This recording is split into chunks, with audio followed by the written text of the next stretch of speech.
색깔 있는 인터뷰 시작하겠습니다. 4.13 총선에서 목동의 기적이라고 불리는 후보가 있지요. 바로 양천갑에서 당선된 황희 후보인데요. 저희는 일찌감치 이분의 역량을 알아보고 문안박으로 모셨던 저희 팟짱의 고정 게스트시기도 했습니다. 오늘 모셔서 선거 후일담 얘기를 좀 들어보도록 하겠습니다. 어서 오세요.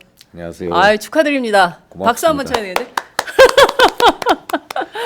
네, 저희 이 방송 지금 생방송으로 진행 중인 거 여러분 알고 계시죠? 지금 어디서 이 방송 보고 계십니까?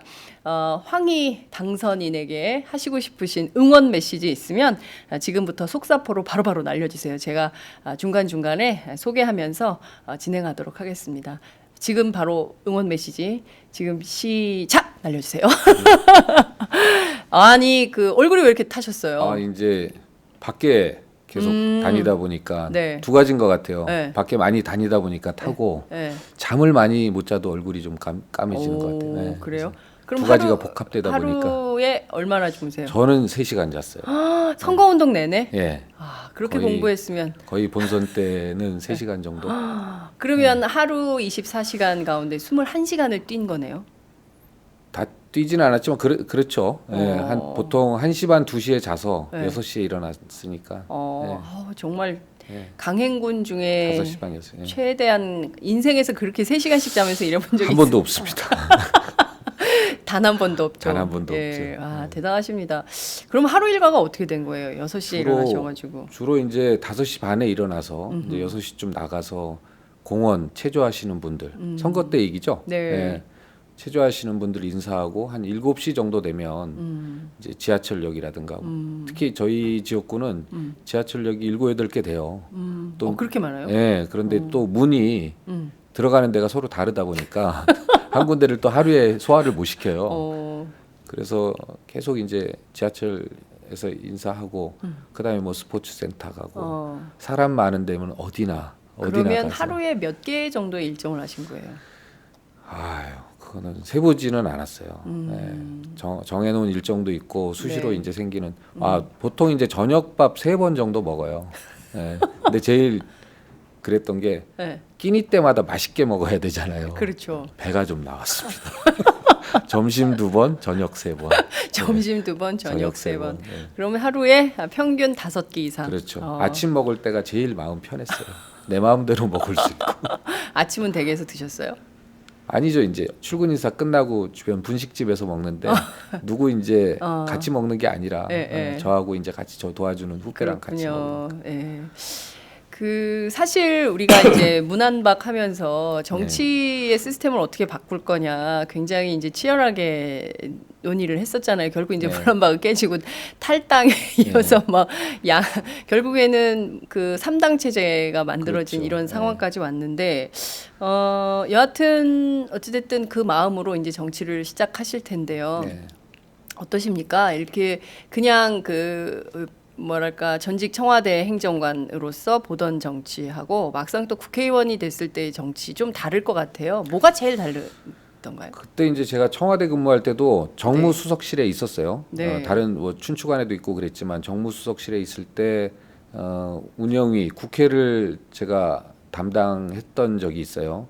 그럴 때 보면은 항상 대통령께서 네. 야당 의원들에 대해서는 적극적으로 좀 직접 설득하고 이제 미국 대통령처럼 네. 그렇게 해야 된다라는 보고도 이제 저희가 많이 올렸었죠. 네.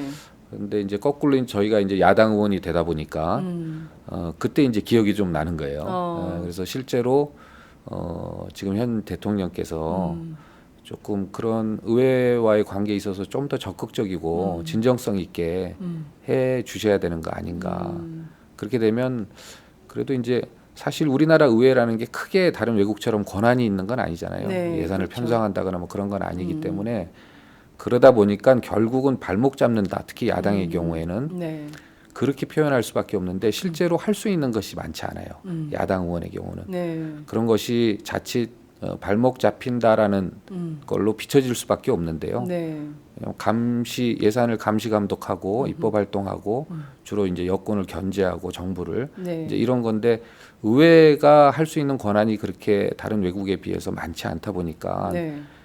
얼핏 보면 이제 발목 잡는다라는 것으로 비춰질 수 있는데 그럴 때일수록 아마 대통령께서 조금 더 적극적으로 야당 의원들을 설득하고 대화에 나서는 게 네. 대통령제의 가장 야당 의원도 그러니까 국회의원도 시민이 뽑고 대통령도 시민이 뽑은 권력이기 때문에 네.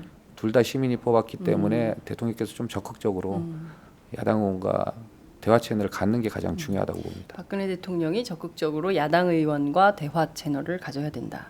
굉장히 좋은 메시지인 것 같아요. 네, 저희가 그런 고민을 많이 했었거든요. 그렇군요. 역지사지네요. 그죠? 그렇습니다. 네, 네. 역지사지 입장에서 대통령도 정말 야당 의원들과 정말 그 툭 터놓고 네. 정말 이게 어디로 가는 것이 국가 발전, 국민들에게 생활에 도움이 되는 것이냐 이렇게 비전 논의를 하면 국민들도 박수 칠 것 같아요. 그렇죠. 네. 미국 대통령은 실제로 그렇게 하잖아요. 전화해서 네. 직접 설득하고 이런다잖아요.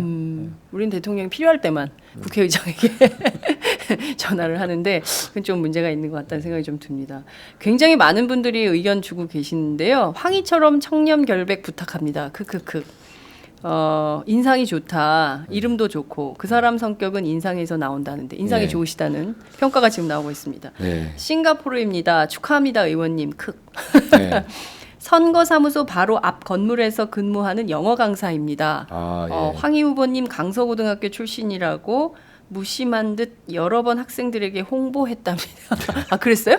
그렇죠. 네. 저희- 이분은 그런 것 같아요. 3시간 주무셨다는 얘기에 예. 감동하신 것 같은데, 예. 나도 저렇게 열심히 살아야 되는데. 아, 아니, 선거 때만 그러셨을 거예요. 매일 그렇게 3시간씩 주무시는 건 아니잖아요. 선거 때만. 예. 요새는 몇 시간씩 주무세요? 요즘도 잠은 많이 못 자요. 한 아, 뭐 당선 선거 때보다는 더 많이 자지만 그래도 네. 한 4-5시간 이상을 못 자죠. 요즘도. 당선 인사하시느라고. 그렇죠. 그렇군요. 당선이 될 거라고 예감을 하셨습니까? 솔직히 말해서는 그렇지는 않습니다. 아, 그래요? 예. 왜냐하면은 양천 갑 상황에서 보면 너무나 높은 벽이에요. 양천갑에서 더불어민주당 야당 의원 몇 년 만에 당선된 거예요? 정확하게 24년 만이죠. 24년 만에? 24년 만이고 그 전에 이제 13대 때 양성우 의원이 한 번 됐었는데 네. 또 그 전에는 이제 남재희 의원님. 그 유명한 남재희 그래서 장관. 예. 한 30년 넘게 예. 실제로 의회 권력은 여당이 이제 독점하다시피 해온 거고요. 예. 뭐 민주당 입장에서는 무조건 나오면 안 된다. 이제 이런 이제 논리가 이제 뭐 지배적이었죠. 그래서 네. 아마 아무도 제가 될 거라고 생각하는 사람 없었던 것 같고. 저희도 좀 그랬어요. 네, 그렇잖아요. 네. 그러다가 네. 결과는 어떻게 됐냐면 서울시 최다 득표했어요. 와. 네, 그러니까 물론 이제 양천 갑 주민이 많은 그런 측면도 있지만 네. 어쨌든 최다 득표라는 게 거의 뭐 17,000표 가깝게 차이가 났었거든요. 그래서 대단하시네요. 예, 예. 그러다 보니까 이게 두려움이 좀 있는 거예요. 전혀 뭐 이겨도 저도 주변에 항상 1,000표 차이 아니겠냐 이러다가 차이가 네. 이렇게 나다 보니까 이게 뭐지? 어떻게 해야 되는 거지? 그래서 실제로 왜 그러세요? 압도적 표차로 황희를 국회의원으로 만든 양천갑 구민의 민심은 뭐였을까요? 그래서 저는 이제 그런 얘기를 해요. 실제로 이거 여권에 대한 심판이다. 이것도 아니고 네. 야당의 승리다. 이것도 아닌 것 같아요. 오히려 그 정치권 전체에 대한 시민들의 준엄한 경고 아니냐. 시민들이 경고를 하다 보면 이제 정치 세력을 바꿔야 되는 건 맞고 네. 그렇다고 해서 더불어민주당이 그 대안 세력이라고 적극적으로 지지를 받는 것도 아니잖아요. 네. 그래서 제3당의 정당 투표는 많이 했고 네. 그래서 이 그림 자체가 이 결과 자체가 정치권 전체에 대한 시민들의 그 경고의 메시지 같아요. 이제 실제 그러면 양천갑은 바뀔 수밖에 없거든요. 어떤 네. 권력으로도.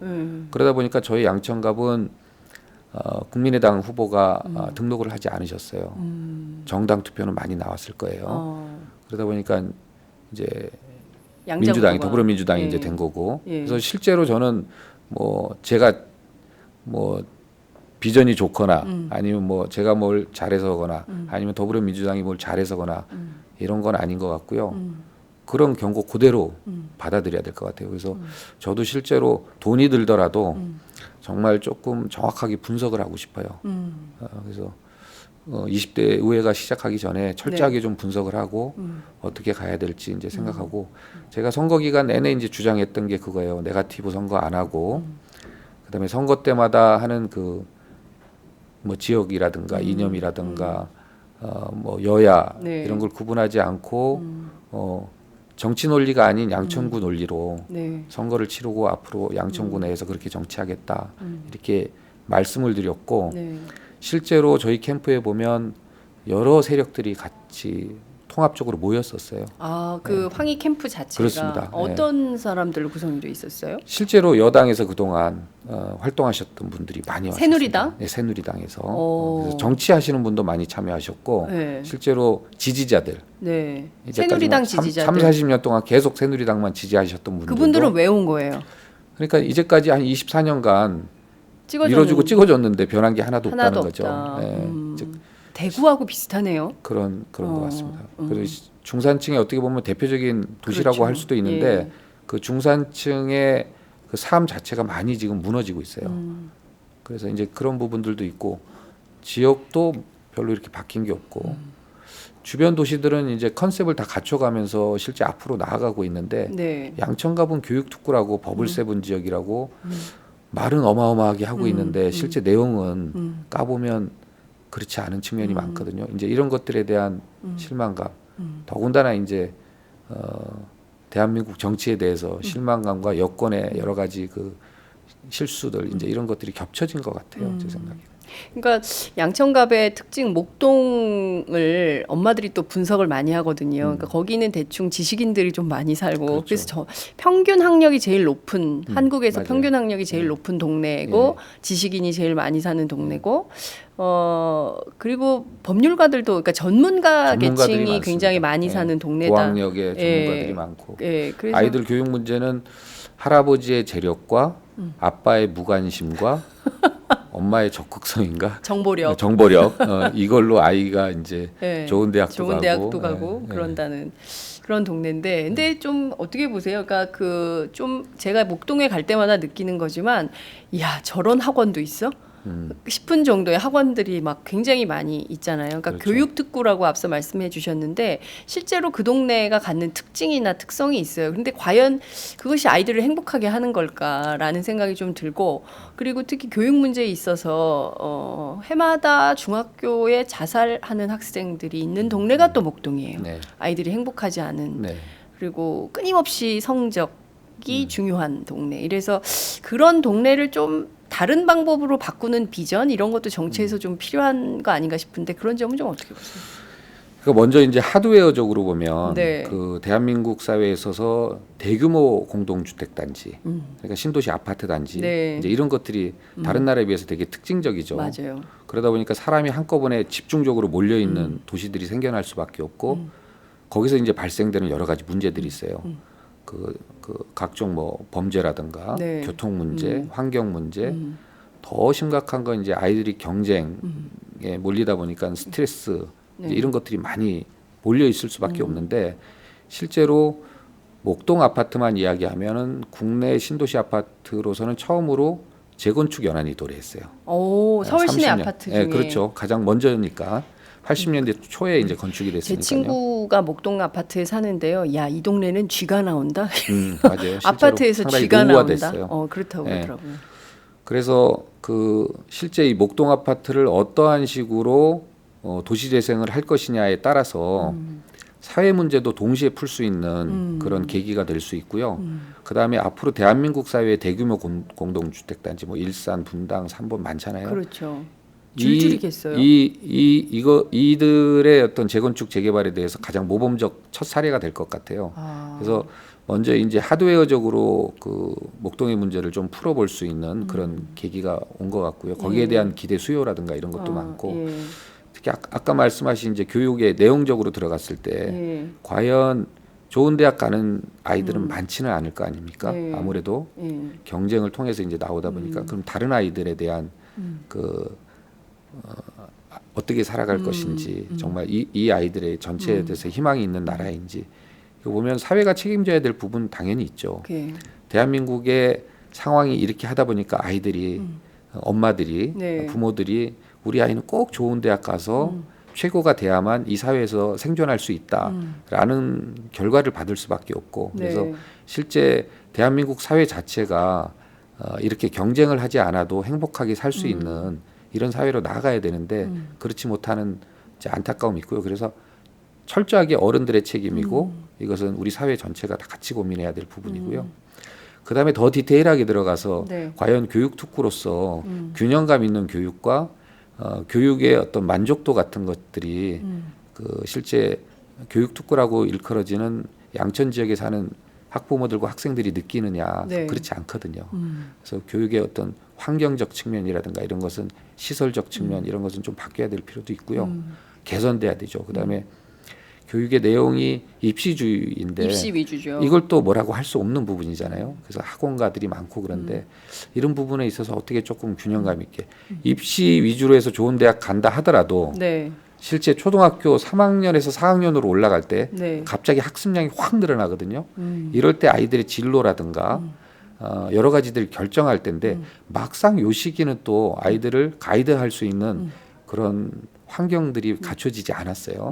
그래서 결국 교육 특구로 하면 네. 아무리 현 상황에서 이런 시스템을 따라간다 하더라도 그 시기에 또 잡아줄 수 있는 여러 가지 뒷받침할 수 있는 환경들이 마련돼야 되는데 그런 것도 우리 사회가 좀 많이 놓치고 있는 거 아닌가. 여러 가지 측면에서 해결할 게 그러네요. 많아요. 많네요. 네. 좋은 동네라고 생각했는데 문제가 해결해야 될 게 많은. 해결할 게 많다는 것은 네. 아직 좋은 동네로 더 나아갈 수 있는 여지가 더 많다는 거죠. 그러니까요. 양천구 토박이, 네, 토박이, 토박이. 예, 황희 당선자가 앞으로 양천 갑 지역을 어떻게 변화 발전시킬 것인가에 대해서 말씀을 좀 들어봤는데요. 교육 특구인데 목동처럼 이렇게 하나 딱 상징이 되는 동네가 생기면 그 모범이 다른 지역으로 막 전파될 거 아니에요. 네. 그게 애들이 공부도 잘하는데 핀란드처럼 공부도 잘하는데 애들이 행복해하고 만족해한다. 그런데 봤더니 한국에는 목동이 있더라. 이런 게 하나 만들어지면 다른 동네도 참 좋을 것 같다라는 생각이 좀 듭니다. 근데 가능할까 그게? 우수한 학교, 네, 성적이 서열되는 우수한 학교도 좋지만 좋은 학교, 네, 좋은 아이들이 학교. 졸업하고 자기 꿈을 펼칠 수 있는 그런 좋은 학교. 그렇죠. 예, 그러니까 막 승자 아니면 패자로 나뉘어져 가지고 올와 나슨 게임을 계속 하잖아요. 다 뭐 돈도 권력도 모든 걸 다 갖거나 아니면 아무것도 없거나 이런데 그렇지 않고 좀 고루 좀 다 평평하게 잘 사는 그렇죠. 사회가 만들어져야 되고 사실 그게 정치의 몫이다 이런 얘기는 계속 맞습니다. 하게 되는 것 네. 같습니다. 사실 저희가 살다 보면 음, 좀 이렇게 그렇지 않다는 거 알잖아요. 네, 그죠? 맞아요. 살다 보면 이게 성적 순으로 이제 네, 모든 게 네. 결정되고 이런 건 아니잖아요. 네, 맞아요. 그래서 살다 보면 그런 걸 획득하게 되는데 또 이제 막상 학생들에게는 그게 그렇죠. 엄청난 부담이기 때문에 부모들도 그렇죠. 우려스럽고. 예. 그리고 엄마들이 그걸 강요하죠. 그런 문제들이 심각한 것 같습니다. 지역 얘기는 이 정도로 하고요. 네. 이게 사실 국회의원은 지역 정치인이 아니기 때문에 중앙 정치 무대에서도 굉장히 큰 역할을 해야 됩니다. 그러니까 300명의 의원들, 국회의원들이 국가 대사를 책임지고 운영하는 그야말로 의회 권력의 핵심 중추가 되신 건데요. 300분의 1을 하셔야 되는 상황이에요. 황희라는 정치인은 4년간 무엇으로 승부할 것인가? 국가 발전을 위해서? 네. 그것도 좀 궁금한데요. 여러 가지 하고 싶은 게 많아요. 왜냐하면 저 같은 사람은 20대 후반에 네. 정치 현장에 입문을 해서 정당과 국회, 청와대에서 다양한 경험도 쌓았고 네. 목격도 있고 그래서 하고 싶은 게 매우 많습니다. 네. 그러다 보니까 물론 이 모든 걸 담아서 정권을 교체해야 우리가 추구하는 것을 할 수 있다라고 결국은 이야기할 수 있는데요. 네. 그에 앞서서 좀 디테일한 부분에 좀 집중을 하고 싶어요. 디테일. 예를 들어서 뭐 차이를 줄일 수 있는 나라, 뭐 많은 사람이 우리 아이들이 희망을 가질 수 있는 나라 이런 말들보다도 네. 좀 저는 되게 좀 구체적인 것들을 가지고 이번에 의회에 들어가서 일을 해야 되겠다라고 생각을 했어요. 그래서 예를 들어서 우리나라가 이제 벌써 이번에 이제 조선업 같은 경우에 보면 네. 저희가 이제 구조조정. 구조조정 문제가 있었는데 이런 것은 충분히 예견되고 있었거든요. 제가 조선업에 대해서 정확하게 알지는 못하지만 네. 저희가 참여정부 때 청와대 근무할 때 이런 이야기들을 많이 들었어요. 참여정부 때부터. 참여정부 때부터 그 당시 이제 저희가 이제 조선업이라는 게 세계 50조 시장의 예. 40%를 저희가 한국이 생산하고 있거든요. 그러면 한 20조 정도를 저희가 대형 선박 중심으로 하고 있는데 그때 이제 조선업이 호황이다. 조선 쪽에 주식 투자도 많이 해야 된다. 이런 게 뭐냐면 그 시기가 배를 좀 표현이 거칩니다만 개비할 시기예요. 개비 배를 바꾸는 교체 배를 선박을 이제 교체해야 되는 예. 시기였어요. 예. 그러다 보니까 수주가 몰리는 거죠. 그런데 요 시기가 지나면 뚝 끊기는 거죠, 물량이. 아하. 그건 이미 조선업계가 알고 있었을 거예요. 이미 왜냐면 다 저희도 알고 있으니까. 예. 그래서 아마 배를 쭉 만들다가 그게 이제 뚝 끊어지는 기간이 있고 이거를 어떻게 보면 해지를 해야 되잖아요. 네. 그런데 이제 저희가 못했던 게 그 당시 저희가 못 하고 있었던 게 이제 결국은 소형 선박 중심의 시장이 또 한 50조 정도 됩니다. 대형 선박 50조, 소형 선박도 한 50조 시장 되는데 요트라든가 이런 부가가치 중심의 네. 산업이죠. 예. 근데 저희가 이제 요트를 비롯한 소형 선박을 생산할 수 있는 기술력이라든가 이런 게 충분히 있었어요. 한국에 예, 한국의 그 조선업이 그렇죠. 뭐 항공 기술이라든가 아니면 뭐 미장 기술, 인테리어 기술, 그다음에 조선 기술 이런 게 합쳐져서 그 소형 선박 기술이 탄생하는 건데 실제로 참여정부에서는 소형 선박 중심의 그 산업을 일으키기 위해서 마리나 시설도 한 열 몇 군데 놓고 만들 계획이었고 만들고 있었고 그다음에 소형 선박 중심의 그 산업단지 네. 이런 것도 저희가 조성하고 이게 또 산업 전후방 효과가 큽니다. 금융까지 해서 네. 상당히 많은 사람이 먹고 살 수 있어요. 예. 그래서 그런 걸 계속 집중했었는데 그 뒤에 이렇게 좀 제 느낌에는 흐지부지된 느낌이 좀 있어요. 그래서 이런 것들을 좀 꾸준히 했더라면 같은 그리고 당시에 뭐 그런 비판도 많았어요. 뭐 귀족 스포츠 요트 뭐 노무현 대통령 취미 어쩌고 별별 소리 나오면서 그거 지금 할 때가 아니다 이런 언론의 비판이 되게 많았던 것 같아요. 대통령께서 그때 500만 원 요트 사진 보시면 아는데 화요트가 아니라 월간조선 맞아요. 예. 그래서 실제로 우리 산업이 부가가치 중심으로 전환할 수 있는 기회들이 많았었는데 네. 그걸 놓치지 않았나. 전부 실기를 한 거예요. 그렇죠. 건설도 마찬가지죠. 건설. 네, 건설도 인천대교 같은 게 2조 4천억짜리 공사인데 영국의 아멕이라는 엔지니어링 회사가 설계해가지고 1조 2천억 가져갔어요. 어떻게 보면 되게 설계비만? 설계비만. 영국에서? 예. 그 다음에 이제 삼성물산 이게 저희 시공사가 국내 시공사가 한 3년 정도 노동자 투입하고 뭐 해가지고 실제 건설해가지고 1조 2천억 가져가고 두 회사의 이익을 따져보면 시공사는 통상 저희가 10%라고 봅니다. 엔지니어링 회사는 거의 다 남을 거예요 아마 90% 영국이 이상 다 먹었네. 다 먹은 거죠. 반을 먹었네. 그러니까 부가가치 중심으로 이전을 했어야 되는데 우리 사회가 그러지 못한 거 결국은 오늘의 어떤 조선업계 이런 대재앙이 한 것처럼 그래서 이거는 국가와 대기업들이 미리 선제적으로 준비하고 꾸준히 해야 되는데 그러지 못한 것들 저는 이제 상당히 안타까워요. 분명히 저희 때 소형 선박 중심으로 상당히 전환을 하려고 노력들이 있었는데 그것들이 어떻게 흐지부지되고 중단됐는지 그걸 좀 확인해 보셔야 되겠네요. 그러니까요. 그래서 제 기억엔 그렇습니다. 그래서 이런 그 산업 전체가 대전환을 해야 된다. 부가가치 중심으로. 그래서 이런 것도 저희가 좀 하고 싶고요. 네. 그다음에 항상 대선 때마다 보면 네. 그 대선이 끝나고 인수위하고 곧바로 이제 새로운 정부에 이제 들어가는 과정 자체가 상당히 너무 성급하고 촘촘하지 못해요. 어떻게 보면 대충해서 들어가는 12월 19일까지 대선 기간까지 그 다음에 정부를 디자인하고 이것을 보여주는 이런 팀들이 좀 촘촘하게 짜이지 않습니다. 여야 다 모두 그냥 허겁지겁 당선이 되면 이 사람 저 사람 모아가지고 인수위 구성하고 2달도 안 되는 인수위 기간 동안 사실 정부의 행정조직을 개편해야 되는데 내용이 안 만들어졌으니까 행정조직 개편할 수가 없죠. 조직이 개편되지 않은 행정부를 가지고 또 이제 5년 이거 뭐 레임도고만 3년 반 4년이잖아요. 그렇죠. 이게 단기에 이제 이렇게 되고 이게 계속 반복된다고 보거든요. 이제 이런 것들을 좀 바꿔 나가야 되는데 이런 것들도 좀 하고 싶고 심지어는 중산층 개념도 좀 바꾸고 싶습니다. 중산층 개념 어떻게? 이제 보통 이제 중산층 저희 양천갑이 이제 중산층의 대표적인 대한민국 도시인데 중산층 하면 주로 소득 물질 중심이에요. 30평대 아파트 있니? 아니면 연봉은 한 1억 되니? 중형차 가지고 있니? 주로 이제 자기가 가지고 있는 재산 소득 중심. 중심으로. 예. 근데 이제 인터넷 한번 쳐보니까 외국은 중산층이 이제 그런 식이죠. 부정부패에 저항하느냐, 아니면 사회적 약자에 대한 배려를 얼마나 했느냐. 주로 이제 이런 것들이에요. 사회도덕적 이런 책임의식. 이런 걸 가질 때만이 내 재산도 지키고 우리 가정도 지키고 아이들에게 희망을 줄 수 있는데 우리나라 중산층들은 실제로 좀 많이 외면하고 있는 거 아닌가. 사회 참여가 좀 약하고 오히려 이제 그래서 조금 더 중산층들이 이제 좀 한 발 앞으로 나서야 된다. 그래서 적극적으로 내가 누리는 만큼 네. 사회에 대한 책임 의식을 갖고 적극적으로 사회에 나설 때만이 지켜낼 수 있다 내 거를. 그래서 이런 중산층의 어떤 새로운 개념도 재구성해서 네. 좀 확산하는 운동도 하고 싶고 새로운 정말 공동체 운동. 예, 하고 싶은 게 많습니다.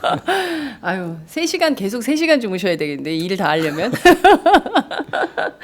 맞아요. 정말 그 천박하죠. 대한민국의 중산층을 규정하고 있는 내용이라는 게 굉장히 어떻게 보자면 천민 자본주의식이 아닌가 싶어요. 집 있냐? 그래서 1억 정도 벌어. 그거 아니면 정말 딱 그런 규정으로만 되고 거기 아니면 전부 중산층 아니고 비주류인 걸로. 넉넉한 게 나쁜 건 아니죠. 물론요. 넉넉하면 좋은데 넉넉한 만큼 좀 이제 배려도 하고 네. 책임도 지고 그러니까요. 이러면 제일 좋죠. 예. 그러니까 공동체에 대해서 함께 고민하고 걱정하고 이런 문화가 우리는 너무 없는 것 같아요. 네, 되게 맞습니다. 이기적이고 경쟁만이 살 길이고 이렇게 돼 있기 때문에 정치에서 그런 새로운 공동체 운동 뭐 이런 걸 시작하면 그것도 목동에서부터 시작한다 그러면 참 재밌는 네. 운동이 되겠다 이런 네. 생각이 좀 듭니다.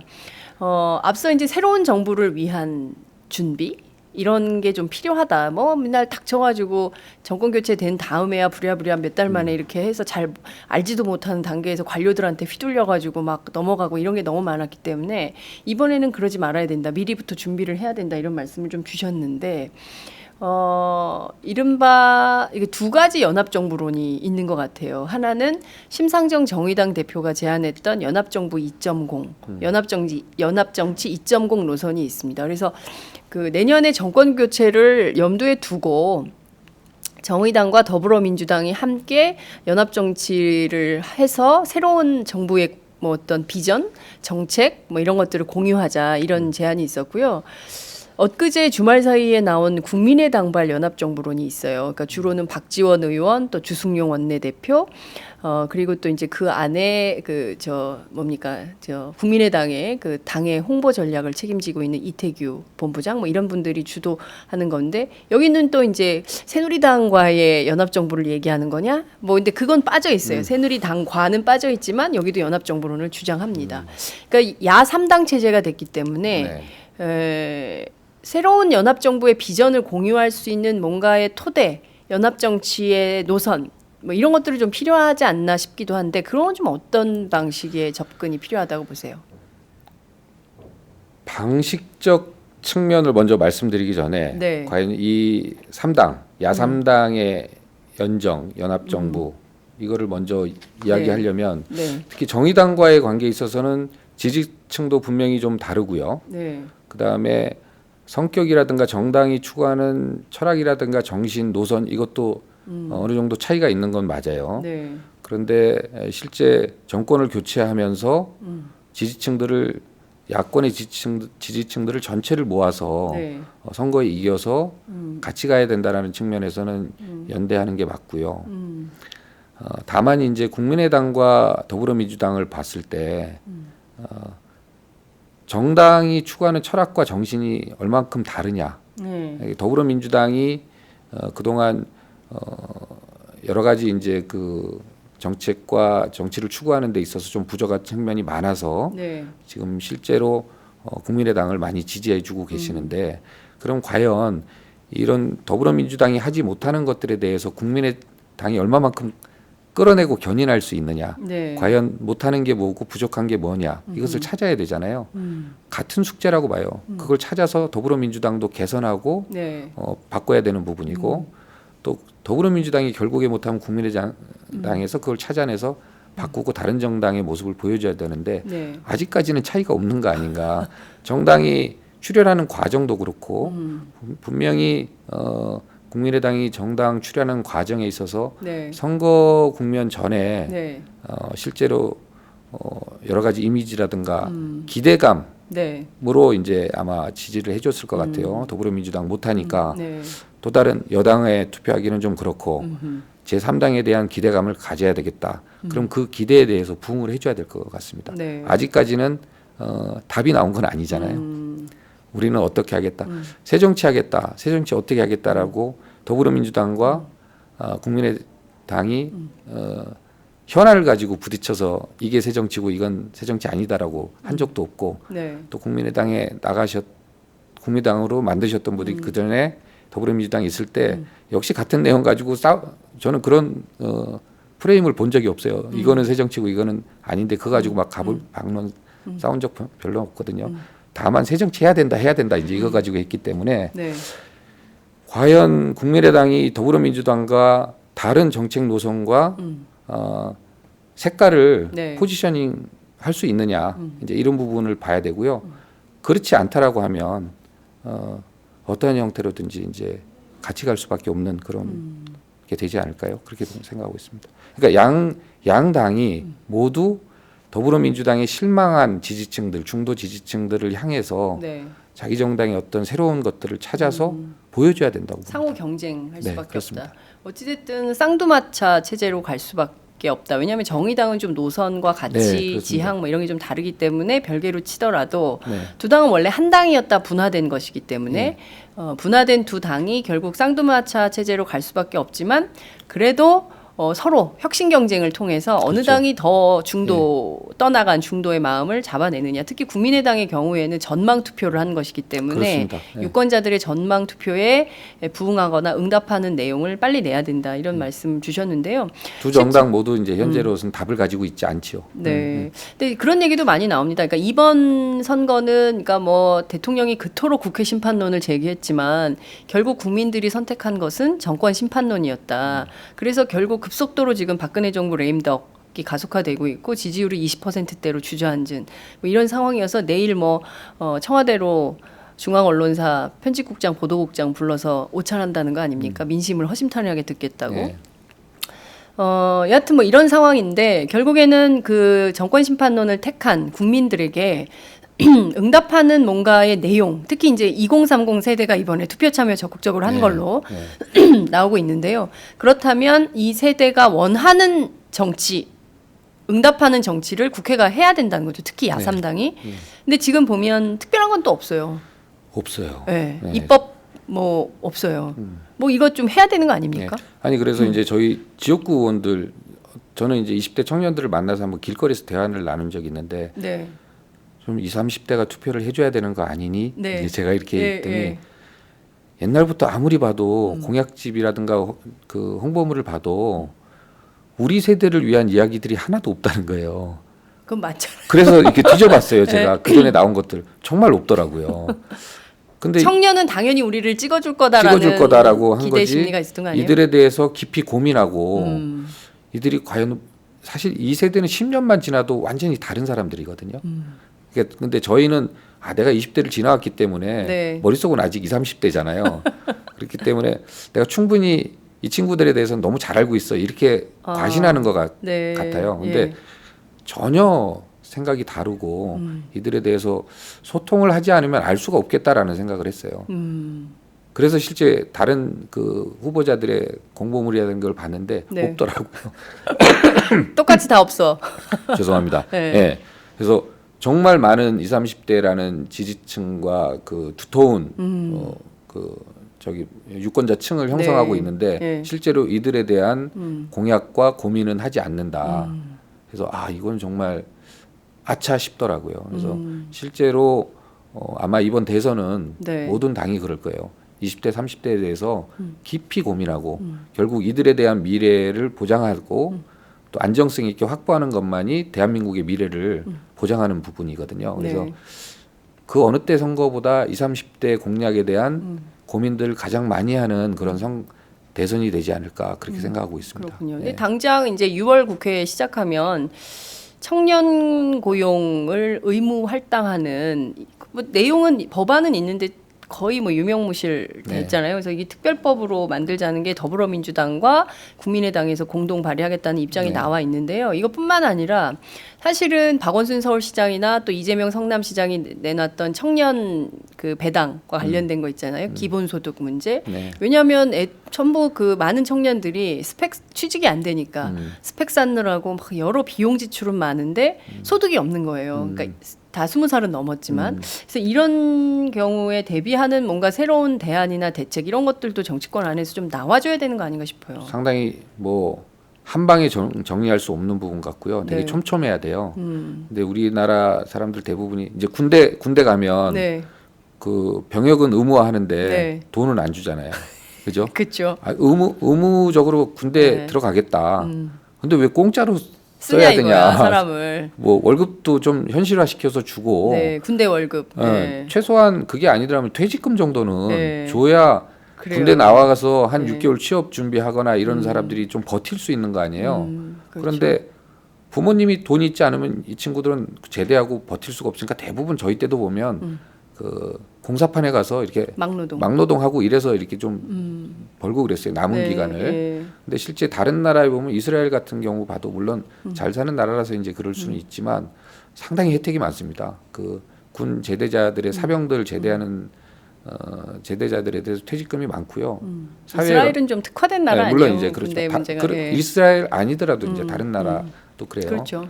뭐 학비도 여러 가지 혜택을 주고 심지어는 교통비까지 상당히 그러니까 여러 가지 그 생활 패턴에 따라서 젊은 사람들의 생활 패턴이 그렇게 복잡하진 않아요. 네. 뭐 통신비 쓰고 차비 쓰고 주거하는 문제 이제 이런 부분들에서 서울시는 아마 하고 있는 걸로 알고 있는데 네. 바우처 제도 같은 게 있어요. 이런 것들을 조금 강화한다든가 그래서 그런 부분에 있어서 청년들에 대해서 정말 일자리 뿐 아니라 네. 일자리로 이것을 모든 것을 마감하면 상당히 어렵게 해법이 나올 거예요.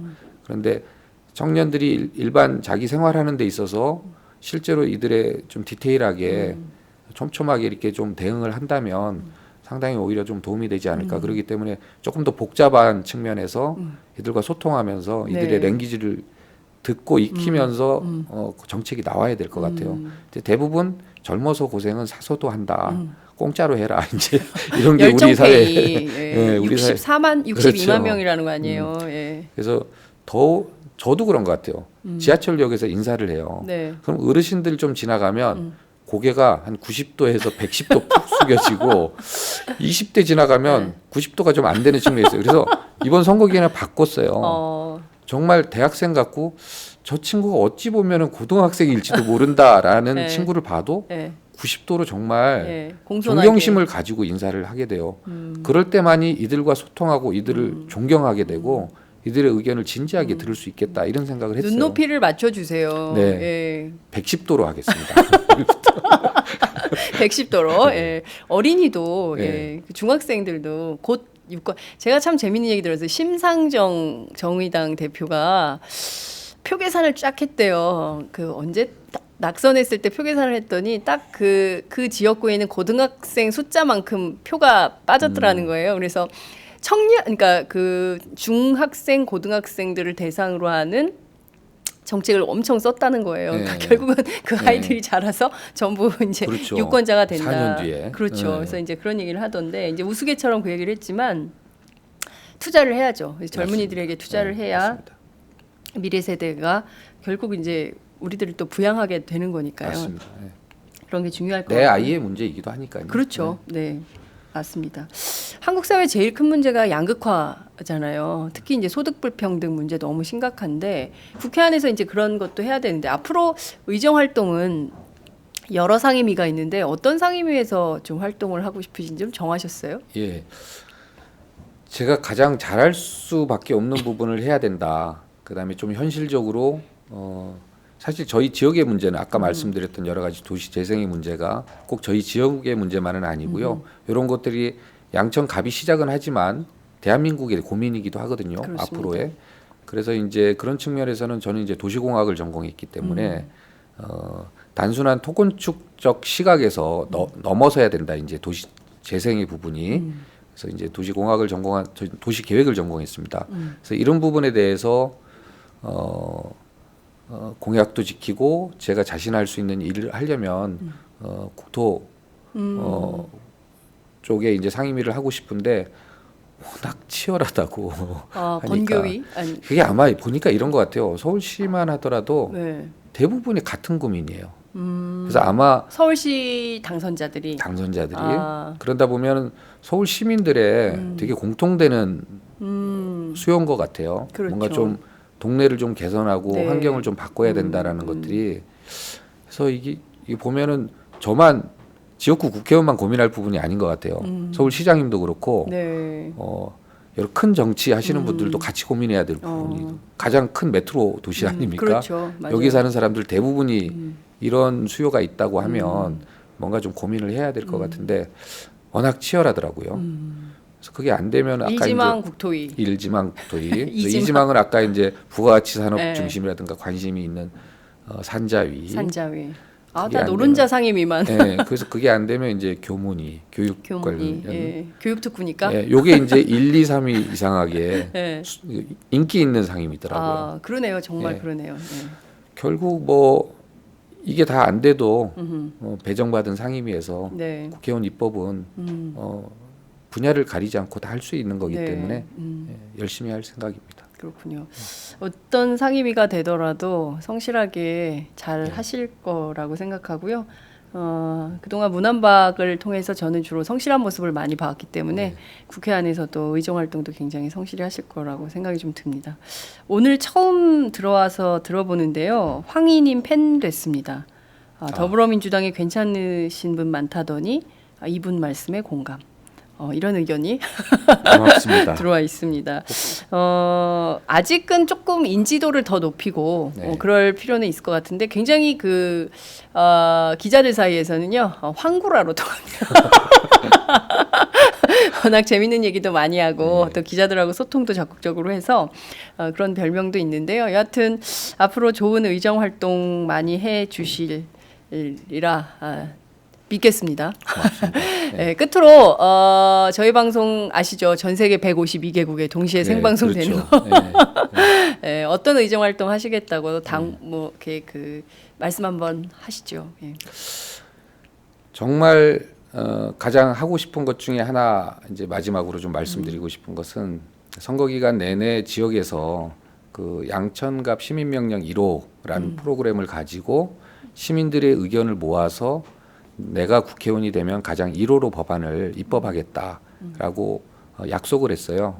그런데 이제 국회의원을 20대에 걸쳐서 뽑았음에도 불구하고 선출직 국회의원을 뽑는 이유가 지역민과 소통해서 입법하라 요것일 텐데 시민들도 훈련이 안 돼 있고 그 다음에 정치인들 공급자들도 훈련이 안 돼 있더라고요. 그래서 이런 것들의 체계와 문화를 좀 잡아가야 되겠다. 그래서 저는 꾸준하게 4년 동안 지역민들을 통해서 소통해서 올라온 안을 입법을 하려고 합니다. 그래서 선출직 의원이 하는 그 해야 될 일들을 네. 당연히 해야 될 일들을 지역민과 같이 입법을 하려고 그래서 그거에 대한 프로그램을 촘촘하게 준비하고 있어요. 정말 재밌는 정책 콘테스트가 예. 될 수도 있겠다 예. 싶습니다. 재밌게 정치하세요. 한국 정치가 너무 어둡고 칙칙해요. 그래서 정치부 기자들도 좀 신나게 기사 쓸 수 있는 신나고 재밌는 정치 이런 모습을 좀 많이 보여주셨으면 좋겠다. 이런 당부 말씀도 드리고 싶습니다. 쫄지 않고 네. 당당하고 유쾌하게 하겠습니다. 네, 쫄지 말고 당당하고 유쾌한 정치. 네. 예. 앞으로 또 저희 팟짱에 출연하셔서 정책, 법안 설명 이런 거 자주 해주시기 바라고요. 단독. 남들이 모르는 거 이런 거 팟짱에 꼭 가져오시기 바랍니다. 반드시 제보하겠습니다. 오늘 말씀 잘 들었습니다. 고맙습니다. 네, 고맙습니다. 네.